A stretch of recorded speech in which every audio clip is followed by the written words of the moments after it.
គៀកចូលឆ្នាំភ្លាមក្រុមហ៊ុន Ford បានបញ្ចេញអាំងប៉ាវថ្មីមកមួយតែម្ដងគឺស៊េរីឆ្នាំ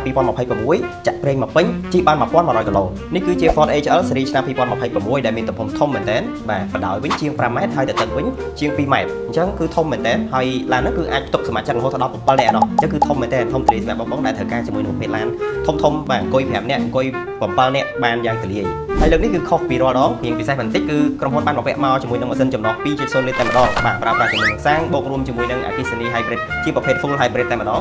បងជិះចាក់ប្រេងមកពេញជិះបាន1100គីឡូម៉ែត្រតែម្ដងអញ្ចឹងគឺថាសន្សំចៃខ្លាំងមែនទែនហើយអ្វីដែលកាន់តែពិសេសនោះគឺឡាននេះគឺបំពាក់មកជាមួយនឹងពង2ដែលអាចប្រើប្រាស់ជាមួយនឹងគ្រប់សន្តានផ្លូវតែម្ដងបងចង់ទៅណាក៏បានដែរបាទសន្តានផ្លូវកលុកផ្លូវរលាក់ផ្លូវ smooth ជាប់រវល់ខ្សាច់ជាប់រអិលអីមិនក៏បានដែរអាចទៅបានទាំងអស់